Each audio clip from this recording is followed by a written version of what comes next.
This episode has content warnings for depictions of alcoholism, self-harm, ableism, ableist language, misogynist language, graphic description of murder, and gunshots. This show is for adult audiences only. Listener discretion is advised. Mercy. It is not founded on anything of value, gold, oil, or fertile land. Rather, it's planted in the middle of nowhere with hard-baked desert on all sides. Farming is done tens of miles away, and imported goods are heavily relied upon, so isolated is this grimy oasis. Regardless, countless flock here for reasons of their own, whether it be hedonism, the arts, or the mystical. The gauche and the refined rub shoulders here in Mercy, with marbled white mansions built amongst the soot-covered slums. Crooked buildings pierce the dumb blue sky like broken teeth in a broken mouth. And cobblestone streets veer into well-trodden dirt roads, frequented by auto cars and horses alike. It's a ghastly place, perfect for ghastly souls. What an oddity of a city. There's no rhyme or reason to anything. Well, Mr. Sawyer, wherever are we going? We ain't going nowhere. It is part of our agreement. We drank on it. You said you'd see it through. Well, it got seen through. And now we part ways, free of debt and one another. I quite disagree. There was no resolution to our little Laetitia Medusum problem. In fact, I'd say we are yet in the thick of it. Is that not why you're here? To find the source of the smuck? The fuck did you say? The smuck, Mr. Sawyer. It's how we categorize a group of jellyfish. Oh. After risking life and limb together, surely you could bring yourself to see me as more than a garrulous thorn in your side. Do you always talk so... Yes, Mr. Sawyer. Never mind. Now, I don't mind getting my hands dirty every so often, especially considering this is all a part of my fieldwork. However, looking at the state you're in, well, it is might alarming. Huh? What state? What the hell are you talking about? To put it simply, Mr. Sawyer, you are disgusting. You ain't so much a lily flower yourself, Professor! Were you not aware of the wide berth the other passengers gave us on the locomotive? They just don't want to interact with the likes of me. You are a very annoying exception. Well, I am sure prejudice could be a factor, but no, Mr. Sawyer. It is because you stink to the high heavens. What? I smell just fine! You are simply nose blind to your own stench, but I assure you, there is a stench. No, I know I ain't playing with a full deck here, Gray, but even I ain't gonna fall for a thing like nose blind. Taking me for a fool. Nose blind. All I am saying is that we should find a place to bathe and rest before we go traipsing about in public. I gotta call on someone first. Oh? I didn't think you'd have a sweetheart. It's an old acquaintance, someone I met from my last employment. And what was that, exactly? It's none of my business. Yes. It appears that anything to do with you is beyond my privy. How infuriatingly enigmatic you are.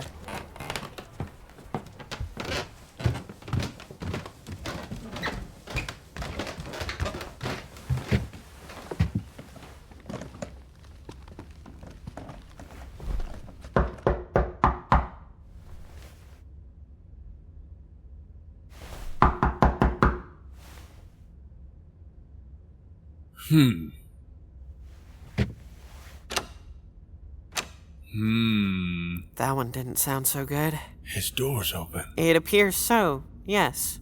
He never leaves it open. Always keeps it locked, even when he's in. Exactly. Gun out? Not just yet. But, keep your hand on your holster.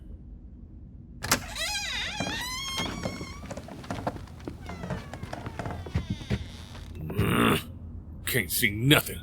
All the curtains are drawn. Get the ones behind his desk. I'll get these ones here.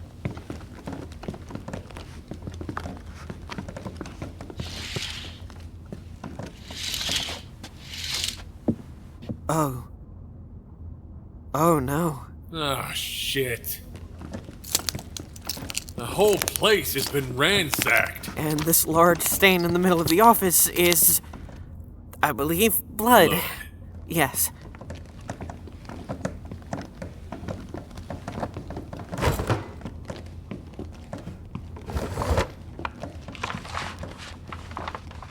Mr. Samuel Beaufort? That's him. Skittish Sam Beaufort. This appears to be a missive regarding Mr. Beaufort's estate. The late Mr. Beaufort. Oh, fuck. Oh, god damn it! Fuck! God damn it, Bo! Now, Mr. Sawyer, I understand you are upset, but please do refrain from uttering Bastard vulgarity. got himself killed. He knew something was gonna happen. He warned me about it too, just before I left for Bliss. But I thought we were having a fit. He gets like that, all paranoid and rambling. Can't understand him half the time. Maybe I should have listened. I am sorry, Mr. Sawyer. You two are close? Close enough. You said he warned you about his death. He's the one who sent me to Bliss. Was on the trail of something big, he said. But that also meant he was attracting attention. The bad kind. Then this Mr. Beaufort was your partner? Not really. He just knew how to find things. Back when we worked for our last employer, he was the man who had all the intel. Told us what was what and where to go. I see. And you left your previous employment together? Mm-hmm. Use your words, Mr. Sawyer. Yeah, we left together. Do you know who might have wished to hurt Mr. Beaufort? No, I ain't got a... Huh. Did you find something? Huh. Your words, Mr. Sawyer. These sketches, they look like the lotion Medusas. Letitia Medusas. Are you quite certain? It's either that or Bo's been drawing jellyfish, and I don't think the bastard's even seen the ocean. May I? Mm-hmm. Huh. Like I was saying. Fascinating. These appear to be notes, or rather, speculations, on the biology of the Letitia Medusa, although the author of this study calls them shamblers. And I thought my appellation was uninspired. You got a name for that there author? There's only one name I can find on these papers.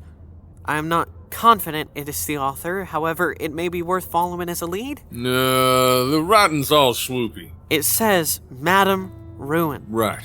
One might be convinced you have never learned to read. You can read, yes? I can. And even if I couldn't, it wouldn't be any of my your business. Yes.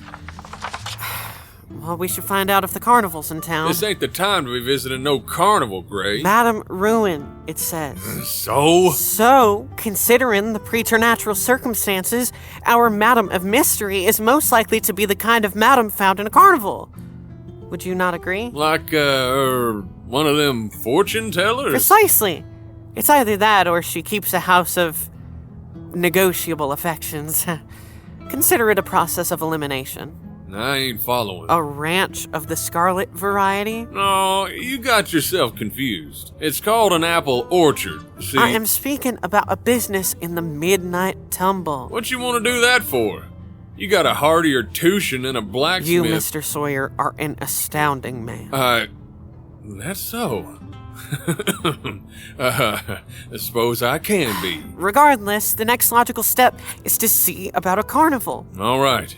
But, I need to speak to Bo's folks. Of course. But first, a bath. I don't need trust me, you do. Goddamn woman telling me what to do like I'm still goddamn wet in the early years. Getting your ears wet is the goal, Mr. Sawyer.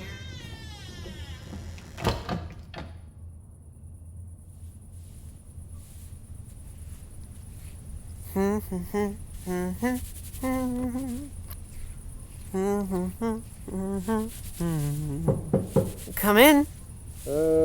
Gray, I was just wondering if you were hungry.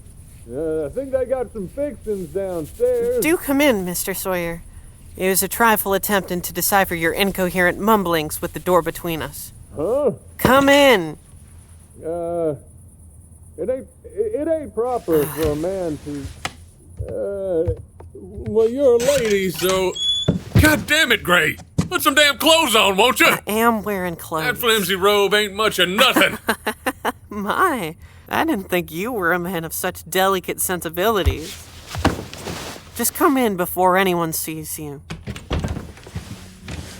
I watch him in the mirror, shifting on his feet like he's got boots full of bees. The man cleans up nice. Beneath the thick layer of dirt and sweat, he's more youthful than I'd expected. Only a few years older than myself. There's a guileless give about his eyes as he glances about, all furtive and nerves, like he's found himself in a lion's den. I wonder about him. Wonder at how such a sturdy-looking man could be so... pliant. You're acting like it's the first time you've been in a ladies' room. Surely a man your age has seen more than a few powdered boudoirs. Really? Really, what? Huh. You are full of endless surprises, Mr. Sawyer. Right. Look, I've been meaning to say, you don't have to keep calling me Mr. This or that. Very well. What would you prefer? Sawyer's just fine. Surely by now we are on a first-name basis. Are we? How is your shoulder, by the way? Wayne. Excuse me? My forename. It's Wayne. Wayne Sawyer? What's wrong with it? Oh, nothing at all. Only, it is a very proper name. Yeah, well, my folks were proper people. The church-going type? Mm-hmm. Are they? I only came up here to ask if you wanted to eat. If you don't want nothing, that's Wayne. fine. How would you like a drink? I shouldn't. I picked up a bottle from the bar, a fine Dilstern bourbon. It would be a right shame to drink it all by myself, especially on a fine night such as this one. The Dilstern, As I thought. He has the liver of a drunk long abstained from his vice. If I could feel guilty, perhaps this would be the proper time for it. As it were. Another glass, Sawyer? Why, thank you. Great. It's so hard to see the stars here. In bliss, I could see the entire universe, even beside a blazing fire. Reckon it's all them fancy electrical lights they got on every street. You don't approve of electricity? Some things, they ain't meant to be tamed. It's progress, Sawyer. If I were a religious man, I'd say it was the devil's work. You aren't religious? Not after what I seen. I would assume one might be convinced of the divine after an encounter with the Laetitia Medusa. It weren't a god that made those things. Not any god we know. Whatever do you mean? You're a professor of the occult. You don't need a man like me to tell you what you already know. I have come across certain texts describing a variety of deific entities and their cults. I cannot confirm their existence, though not for want of trying, of course. Which begs the question, what exactly have you seen? You're not gonna use me for your damn book, Gray. And I won't use you for my book, Sawyer. I am simply making conversation. This is a conversation. Although I suspect you aren't very familiar with such a concept. I know how to converse. I converse. Oh? With who? With... well, he's dead, I suppose. And? And, folks. Such as? Such as those that pay me to get things done. You are astounding, Sawyer. So you keep saying. You don't have any other acquaintances? What about your family? I don't speak to my folks no more. Bad blood, I presume? Something like that. What about you? Oh, my folks are long gone from this world. I'm sorry to hear that. Don't be. It was, as one might say, an act of God. Don't make it any better. Loss is loss. Yes, it is. Their deaths were one of the most defining moments of my life. I would have been proud of you, Gray. Getting your education and becoming a professor like you did. Yeah, I reckon they'd be real proud. Thank you, Wayne. I better get to bed. Need to get my head on straight before we visit the Beauforts. Shit. It's fine, Sawyer. Go to bed. You cut yourself. Not any more than you would. You're all feet and no grace. Yeah, you're probably right. Good night, Sawyer. And thank you for keeping me company. Mm-hmm.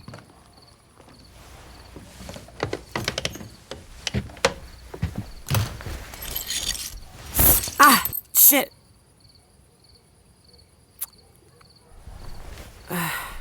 You're a fool, Daisy Gray. The biggest fool there ever was.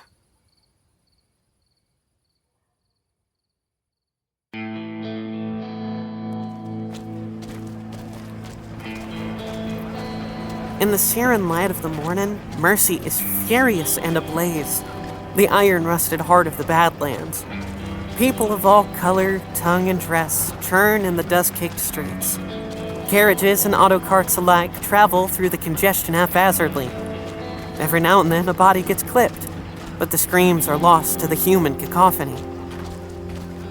It's an endless assault, and I eagerly sink into it.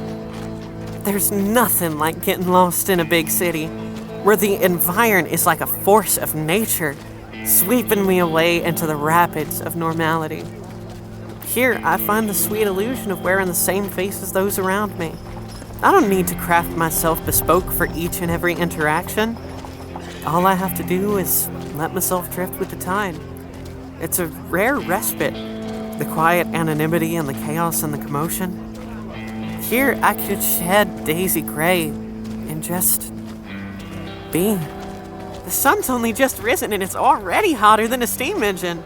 That's Mercy. If this is autumnal weather, I dread the summers. We only got 2 seasons out here. Blazing hot and freezing cold. And there ain't no in-between. Then winter will be brutal. Such an unforgiving climate, and yet Mercy thrives. Fascinating. Huh? Sure. I've noticed that you have a penchant for wearing gloves. Surely you would be cooler if you forgoed? The Beauforts are just at the end of this road here. Ah, none of my business. Right. Mm-hmm. So how long have you known the Beauforts? You never stop with the questions, do you? I am a student, Sawyer. Seeking answers is what I do. Well, take a breath, won't you? My head feels like it's gonna split right open. Really? I feel rather rejuvenated by our late-night libations. Just don't offer me a drink again, got it? Why ever for? I gotta keep my head on straight. Was it ever on straight to begin with? Gray! Very well.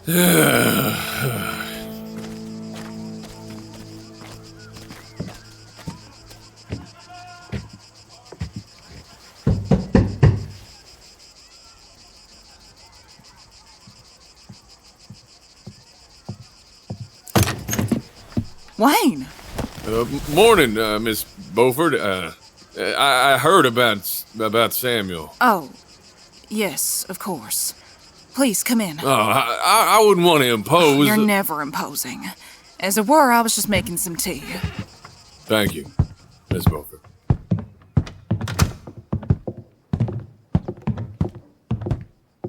Please, take a seat. I don't believe we had the pleasure... Daisy Gray, ma'am. Dr. Daisy Gray. A doctor? I don't believe I've ever had a person of such prestige call upon my humble home. And a woman doctor to boot. You flatter me, ma'am. And how is it you came to know a doctor, Wayne? It's a long story. Is Mr. Beaufort around? Wouldn't you believe it, he's at the store, intent on continuing trade. I told him, Harold, your only child just passed. But he wouldn't hear a word of it, that stubborn old man. And he's gone and left me to organize the funeral and the burial and all the things that a man should be taking care of. Sounds like he may be mourning in his own way. Sometimes it's Hard to face the thing that scares you. That is rather insightful, Sawyer. Isn't it just? But it doesn't make his behavior any less upsetting. If it helps some, I can fix up the burial for you. I know a man who can do it for a reasonable price, say about $5 at most. Oh, would you, Wayne? I would be ever so grateful. Sure. Ain't no skin off my nose. Oh, you are a good boy. I'm glad that Sammy had a good friend like you in his last years. He's always been such a troubled boy. Mine weren't right, never really was. But he was so fiercely intelligent. I reckon he got it from my pa. He surely didn't get it from his foolish parents. I'm surprised you didn't throw him into the madhouse. Gray! Isn't that what families do with troubled children? It was recommended by his physician. But Harold wouldn't hear it. He wouldn't have no son in an asylum, no sir. Well, bully for him, I suppose. Miss Beaufort, I only found out about Samuel when I went by his office. I see. Then you don't know how it happened? No, ma'am. Apparently, the sheriff ruled it as an accident. An unfortunate fall. Uh-huh. And what do you think happened? It's not my place. Go on. Last week, Sammy visited us. I was pleasantly surprised, of course. He doesn't often visit, you see. But this time, he was different. Jittery. More so than usual? That's right. He was begging us to leave mercy. Leave temperance, even. Said that the end of days was coming upon us. I don't think he was very well. Or maybe he knew something no one else does. That ain't helpful, Gray. No, I appreciate the thought, Doctor. Our Sammy has always had such frightful fancies. Ever since he was a young boy. Was there some incident that might have triggered your son's, fancies? Well, now that you mention it, yes. When he was about 7, Sammy and his father went camping on the outskirts of Dignity. Prime deer hunting out there, Harold says. But on that trip, they came home a day earlier than usual. Harold says that Sammy saw something in the night, up amongst the trees. My poor boy didn't speak for an entire month after that, and he weren't right ever again. Did he ever describe what he encountered? Oh, it's pure nonsense. Indulge me. When he could speak, he told me it was a fearsome flying creature, like a one-winged snake. I couldn't get much more out of him, I'm afraid. A one-winged snake. And did this, creature speak to Samuel at all? I'm not certain. He never said anything about that. Doctor, do you know what might be ailing my son? Just a case of wild imagination, I believe. Either that or he met the devil that night. Gray! Yes, it does appear so. Chin up, Miss Beaufort. I'm sure Samuel is well at peace now. You mustn't fret anymore. Gray, you need to stop talking. Thank you, Doctor. I, too, believe he is at peace. So, Samuel visited shortly before he passed. What happened during his visit? Well, his behavior was... it was concerning. I wanted to call in the physician, but Sammy wouldn't hear of it. We ended up quarreling, and he left in a state. I should have followed him. Should have checked on him afterwards, but the things he said to me, Wayne. Oh, I was in a state myself. Fuming. Harold told me to give him space, so I did. I wish I weren't such a good wife for once. Perhaps my Sammy might have... You can't blame yourself, Miss Beaufort. You just can't. The guilt it'll eat you right up. You are a kind boy. So after this disastrous visit, I presume that is when Samuel passed? Yes. 2 nights ago, I heard of an accident on Providence Row. There was a death, they said. So I went by the office and saw it in shambles. The blood on the floor. The sheriff reported it as an accident, but I reckon there's more to my Sammy's death than a simple fall. I can tell you right now that your suspicions are correct. When we were at the office, we saw clear signs of a struggle. I believe Samuel was murdered. Damn it, Gray. Murdered? But whoever would want my boy dead? That is what we are trying to find out. Wayne, is it true? Was my Sammy... was he killed? I don't rightly know, Miss Beaufort, but if we find anything... You come straight to me. You hear? You'll be the first to know. I think that went very well, don't you? Oh, and that tea was delicious. I'm not really a big tea drinker myself. It's a bit too motherland for me. No, I enjoy my hard liquor and strong coffee. Gets me through the day. What the hell is wrong with you? Why, a great many a thing, Sawyer, I'm sure. Yeah, I'm beginning to realize that. You can't just be going around telling people their children were murdered. Would you rather I lie to her? Keeping your mouth shut ain't lying. It is lying by omission. God damn it! You are something, Daisy Gray. That I am. And I must ask you for the umpteenth time to please refrain from using foul language. And that! Pardon? That thing you do! Acting like a goddamn nun, clutching your habit at one turn, then saying the most maddening thing in the next. It don't make no sense. You don't make no sense. I make perfect sense to myself. Are you going to hit me, Sawyer? I can assure you it isn't the first time, nor will it be the last.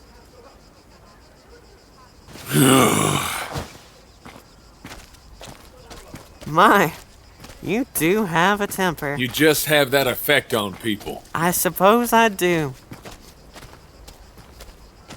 I weren't gonna hit you. I don't hit women. How chivalrous of you. I'm sorry, all right? I suppose I ain't dealing with it very well. With what? Bo, his mother, Alicia Medusa's... Lady... Yes. I can certainly appreciate how stressful everything must be. And you? Do you deal with monsters and murder quite often? You ain't even got a hair out of place. Not at all. I am but a greenhorn thrust into murky waters. I find that hard to believe. Well, that is the truth of the matter. It's just all so Gideon. I suppose I simply forgot to be frightened. Perhaps I should throw you in the madhouse. Reckon you got too many bats in the belfry. Whatever a belfry is, anyway. You might admit yourself whilst you're at it, Sawyer. You could hardly be considered a stable mind. Is that so? You may not have exchanged more than 2 words to another human being, aside from your friend who is now, unfortunately, very much both dead and murdered. But allow me to impart a nugget of wisdom that you sorely lack. A stable mind does not possess a death wish as intent as yours. In fact, it rather opposes our instinct for survival. So I've been told. Furthermore, you are hardly the authority on social etiquette when you are, frankly, the most tactless man I'd ever met. And I have met my fair share of coarse, grunting beasts who have made it their personal philosophy to mate and murder at a whim. Are you quite done? No, you obfuscate your true disposition beneath a rather shoddy veneer of civility and humanity. But run as you might, there is no winning against one's inherence. It is quite simply impossible. So you can drop the posturing and performance and allow me to be as I am and navigate the investigation as I see fit. Do you understand? Or must I break my words down so that your pea-sized belfry might be able to house them? Oops. Did I go too far? Did I wound your ego? Come now, Sawyer. If you frown any deeper, you might wake up with canyons in your face. Everything I said was already known between us. Was it not? It was. So you do have a mode of self-awareness. I suppose it was mighty foolish of me presuming to know more than the professor, so I apologize for pitching a fit at you. Next time I'll just let you be. Thank you. I suppose my assessment was a tad harsh. It weren't. Like you say, it were nothing we didn't already know. And my ego ain't wounded. Just Took me by surprise is all. Didn't think you'd say so many things all at once like that, but I suppose I deserved it. Oh? So it's just dirt in your eyes, then, that's causing them to water. They ain't watering. They look rather wetted to me. Think what you want, then. Arguing with you is like hollering at a damn mountain. For what it's worth, Sawyer, despite your terrible temper and disposition, you will find that I am as sturdy in spirit as I am in body. Id est, I am impossible to be rid of. Yep, just like a limpet. Precisely. On my part, I shall attempt to refrain from further assessments. Thank you. And, as a kindness, I shall allow you to curse and blaspheme to your heart's content. Thank you? You are so very welcome.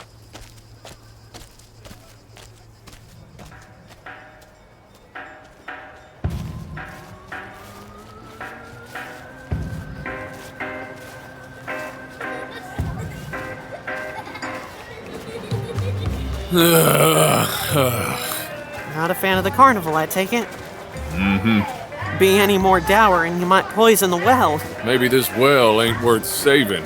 The sun is bright and everyone is in a jolly mood. Look at the colors and gaiety. Smell the sweet treats. Ugh. Nope. That's body odor. It's hot and sweaty, and there are far too many people packed together in a far too big a space, and there are far too many children. Oh, what's wrong with children? They are a delight. They're sticky. Such is the nature. Exactly. So, where might one go about finding a mysterious madam? Could ask around. What about that there tent? The circus tent? Is that what it is? Sawyer, is this your first time attending a carnival? Mm-hmm. You are a well-traveled man, and you have never once attended a carnival? Or a fun fair? A circus? Ain't them the same things? Oranges and apples, Sawyer. I was too busy getting eaten by a lot of Medusas. I ain't got time for dallying around. No, I don't imagine it's physically possible for a man like you to dally. You gonna barb me with your words again? No, I said I wouldn't. But you so do make it tempting.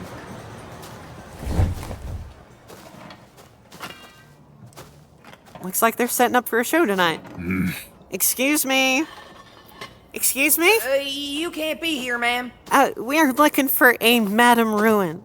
Oh, I'm afraid we don't have a Madame Ruin here. Sorry. So we came here for nothing. How gullible you are, Sawyer. It is quite obvious that he's lying. I ain't lying. Tell us where she is, boy. I'm getting Archie. He's our strongman, see, and he won't hesitate to toss you out on your rears. Oh, excuse my language. That right. My ear. Archie, help. You got me curious about why you ain't so forthcoming. What is this Madame Ruin to you, huh? She ain't nothing to me. So you do know a Madame Ruin. Oh, tarnations. Let him go, Sawyer. Thank the Lord Almighty. Now you know my companion here has a temper. It might be to your benefit to be honest from here on. Yes? Fine. Wonderful. Sure, we got a Madame Ruin, but she ain't been properly working for months. Please do elaborate. There ain't much to say. Only that she's as crazy as popcorn on a hot stove. That is a rather interesting assertion for a carnival worker to make. But she's been with us for so many years. Big Boss is a soft man, so he won't let her go. Instead, we just let her set up out back where we don't get any customers. Let her think she's still working. How very kind of you. Yeah, well, I wouldn't advise going near her. Because she's crazy? That and... well, the thing she says... I don't buy into that whole psychic thing. It's the devil's magic, you see, and I'm a man of the Lord. Get to the point. But with Ruin... I don't know. She predicted Miller's consumption.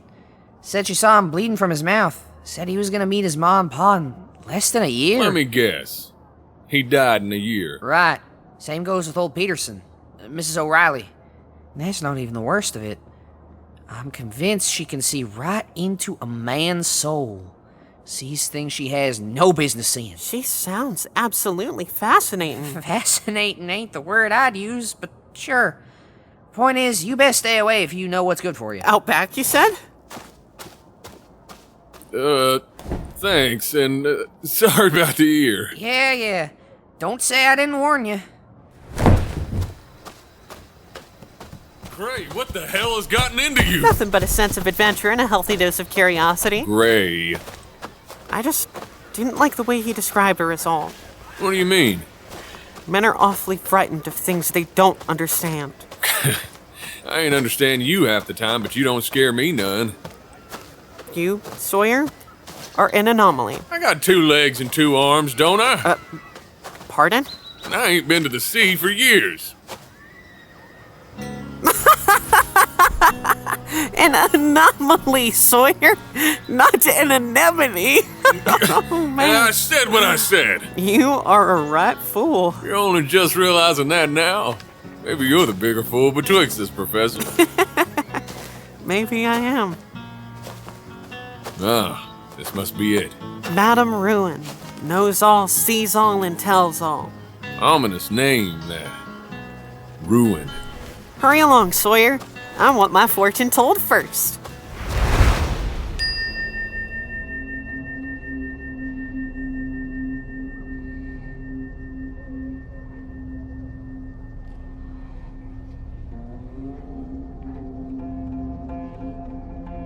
The tent's dark and cramped, almost like a coffin. Pungent frankincense weighs heavy on every breath. There are an indeterminable amount of knickknacks, trophies, and treasures cluttered across every available space. For a hulking mass like Wayne Sawyer, every step is a precarious risk. In the center of the dizzying stage is a small round table draped with a carmine cloth, and a hunched figure in a crumpled black veil, like a widow in mourning. Madame Ruin is surprisingly young, at most in her mid-30s, though the look in her wide, wild eyes gives her an uncanny aura that seems to transcend age. These are not the eyes of the mad, but the eyes of the omnispective. Madame Ruin. You finally come. You open with that line for every customer. Sawyer, behave. Sit, please. Why does it smell so weird in here? It's frankincense. Yeah, I don't like it. The incense aids in opening the spiritual channels, unlocks the sacred door to the metaphysical. Madame Ruin, my name is Dr. Daisy Gray, and this is my surly companion, Mr. Wayne Sawyer. Welcome, Daisy Gray and Wayne Sawyer. Your arrival has been long expected. Sure it has. You are not a believer? Well, I believe in a great many things, ma'am, but I'm afraid that don't extend to all this snake oil She fiddle is not faddle. where you think she is. Huh? The one that haunts you. She is not where you think she is. Oh no! I don't want any part of this! Mr. Sawyer is simply here as an observer. I, however, would very much like to engage your services, Madame Ruin. You have questions. I do indeed. Do you recognize these notes?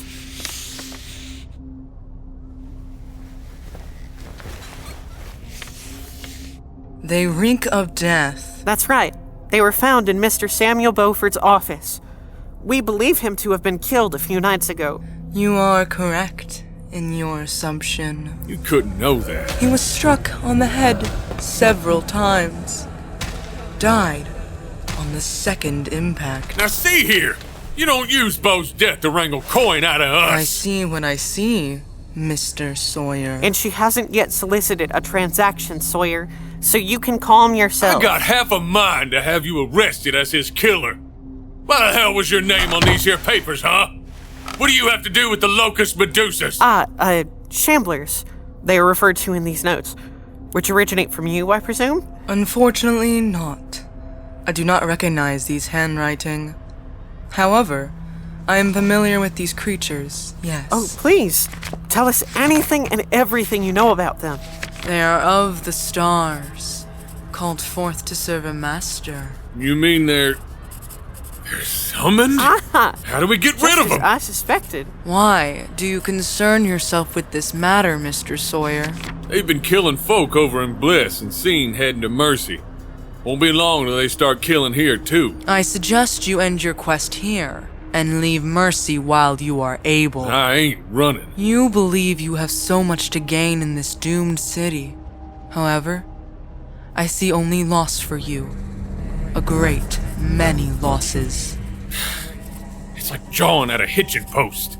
Can you tell us how one might summon this creature? I cannot. Cannot or will not? They are one and the same, Dr. Gray. Very well. Then would you have any idea who might be behind the summoning? My sight does not extend to me such knowledge. Is there anything you might be able to tell us? This is just a waste of time. Scarred palms. I see a figure with scarred palms. I see a dangerous proposal. A dark tome written by a dead man's hand. I see the hunter, the haunter, a great war to be waged. And you, I see both of you caught in the hands of chaos. Caught in the hands of chaos? But whatever does it all mean? How did you know Beware, about that? Mr. Sawyer. She is not where you think she is.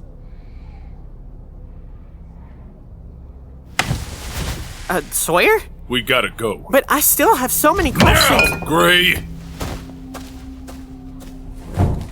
Well, thank you for your time, Madam Ruin.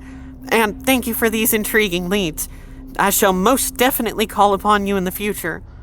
Although, I suppose you already knew that. You too must be wary, Dr. Gray. Must I? The apple, though sweet, will oust you from your Eden. Preserve yourself and your efforts, and you may find salvation yet. I appreciate the nebulous warning. One last question, if I may. Of course. What happened to you, that they now think you to be mad? Farewell, Dr. Daisy Gray. In other words, it is none of my business. Farewell, Madam Ruin. It has been an absolute pleasure not getting to know you.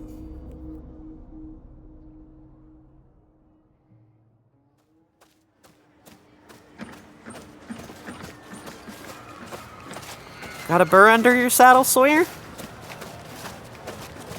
Something she said struck a nerve in you. Just a load of horse shit. Who is she? Huh? The she Madame Ruin kept referring to. She is not where you think she is. I ain't got a damn clue. Right. Well, despite her impressive opacity, we did get a rather important lead. The Libby Medusas are summoned. Precisely. A confirmation of my initial hypothesis. Question is, who is the summoner and how are they summoning? I suggest we track the next one we encounter, and it may lead us to the master. Before we do anything else, we gotta make a quick detour. Where to? The Undertaker. I suppose you do have a funeral to arrange. Oh, we could take the opportunity to confirm the cause of death. Died upon the second impact, she said. Watch yourself. Bo ain't a fun riddle to solve. No. No, of course not. My apologies, Sawyer. Seems a right shame to leave so suddenly. Do you not wish to at least see the sideshow? Ride the Ferris wheel? Are you really in the mood to be riding a Ferris wheel? Always. I'm also rather peckish for candied apples. Ugh. I don't think I have ever met a man who didn't like himself a candied apple. Hey, please. Very well. But next time I'll buy you all the candied apples you want. Don't make promises you can't keep now. I take my promises seriously. What is it, Sawyer? We've got company. Oh, I wouldn't do that if I were you. Not if you'd like to keep your pretty little skull intact. That's Dr. Gray to you, sir. What do you want with us? Not from you. Not but your souls, that is.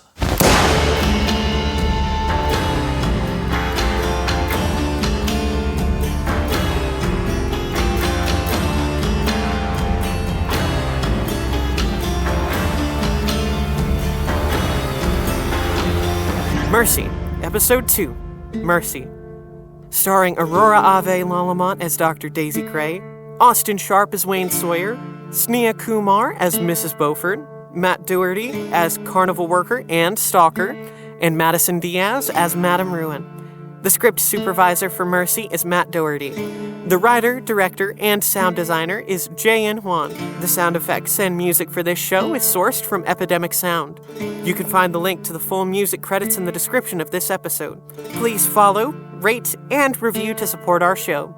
This has been presented by Strange Kind Studio.